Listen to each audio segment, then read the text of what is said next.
You found yourself in two different Jesuit schools, one a all-boys prep school, right? And then you went to Jesuit college. So help me. I wasn't like I had this passion to go be a Jesuit all the time. It was I played soccer in high school. I went through a lot with the soccer thing. Like I wanted to be a professional soccer player my whole life, and I definitely had, I would say, some discipline issues. Discipline in school, discipline with training. I have ADD, and I don't, I wish I would have worked harder looking back. I wish I would have like hung out less at parties or whatever and done more work. But now obviously things have worked out. Yeah. No, that's not a regret. But I think that I had this interesting relationship because I wanted to be so good, and there were times when I wasn't that good, and I always felt that pressure.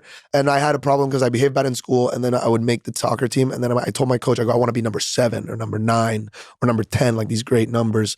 And my coach to teach me a lesson, because he goes, the teachers are telling me you're not behaving well in class, so you're going to wear 50.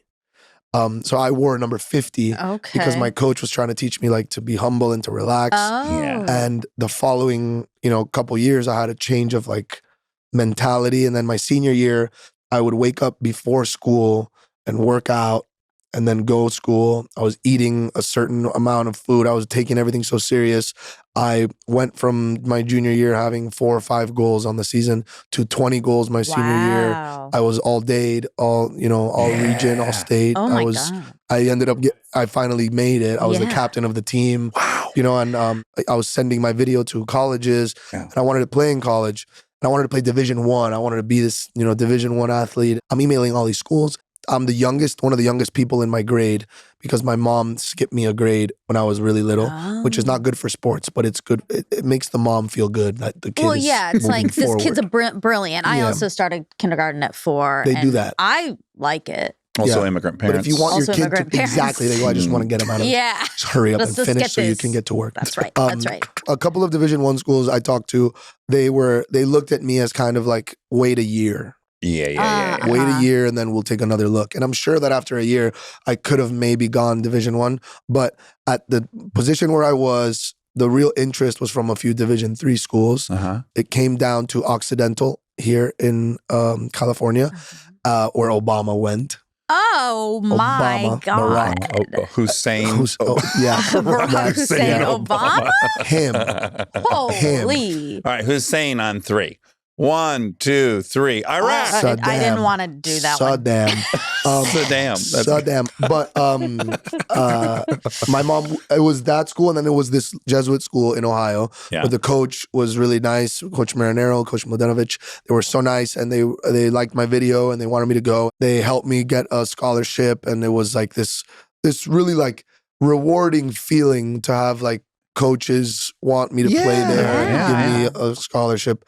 So, and I didn't want to wait. Also around this time, my mom and my stepdad were getting divorced. So, and they're back together now. It's a real love story. I love that. But we love these. They got divorced and they got back together. And so I was feeling like I got to get away a little bit. I didn't want to wait a year in Miami. I was like, I want to go out of state. I always wanted to, go somewhere else. So I just went to this Jesuit school in Ohio. Which is great fodder for your stand-up. And it ended up being the whole thing, Wow. When I was there, it was literally soccer for the first year, like crazy. And then the second year, after my first off season, I tried stand-up. And I was like, oh no, I love it. And, oh no, I love it. I'm gonna leave my wife and do it and be stand-up because soccer was my wife. So I'm like, oh no, I met someone. Your mistress was comedy. Love her, and my heart's beating so fast. I don't get this feeling with soccer anymore. I'm exhausted. I don't want to go to practice. My lymph nodes, and then, but for stand-up, I'm like, wow. I started to feel like this is the thing. I took my roommate. I put him in an Uber to the stand-up club, and in an amateur night, and I did pretty bad. And then I was like, ooh, I gotta go somewhere else. And I looked up on Facebook an open mic. I went to another open mic. I did even worse. And then I was like, okay, I'm addicted. I have to be better at this. Wow. And so I started writing in notepads all day long. In class, I'm writing jokes. I'm trying to figure it out. And then I was just like addicted to stand-up, and I started doing it all the time. And then in the summer, I did a bunch of yoga and soccer and stand-up. That's all I did. Oh, wow. So what a summer. My freshman summer. And then I went in Miami, and then I went back to Ohio, and I was in better shape, and I was better at stand-up. Yeah. So it got this weird point where I'm playing a lot more on the team my second season in the preseason, but I'm getting much better at stand-up.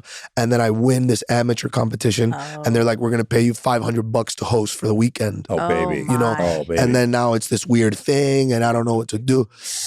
It started to get to that point. One day, I did a real Troy Bolton. I went to a practice to run the mile under 6 minutes.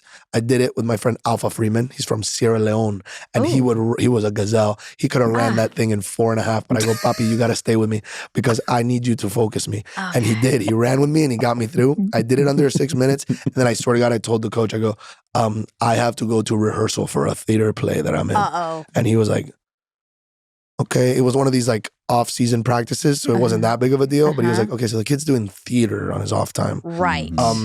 I didn't know what to do because stand-up was so fresh and so new, and I loved her. But soccer had been there my whole life, and it gave me everything. Brought you to the dance. Brought me to the dance. I feel so sad for soccer. It was sad. My mom and my stepdad were very supportive about it. My dad didn't want me to do it. My dad had gone to a few tournaments and seen me play really well. Yeah. And I think he had that always in his mind, like, you're really good. I've seen you excel. I don't think you should drop this for something that you're not so good at yet. Yeah. But my mom and my stepdad were like, if you want to do this, we're in. Like, go for it. Also, I think it's hard for a parent maybe sometimes So when it's hard. like, that couldn't be further from your father's dream. But I'm sure never meeting your father, I bet he would have loved to have been a professional soccer player. For sure. Any dude would love to be a professional athlete of any kind. He was living it up. Yeah. And he had also gone with me in Dominican Republic. Like, I came home one day when I was like 14 and I was like, Dad, they're going to let me train with the national team, you know, of his country at his old high school. Oh, shit. So it was like this beautiful thing for him, I think. Yeah. And so he was like, and you shit all he was over not that. with it at all. But my mom and my stepdad were with it. That's and it was good. very nice. Good.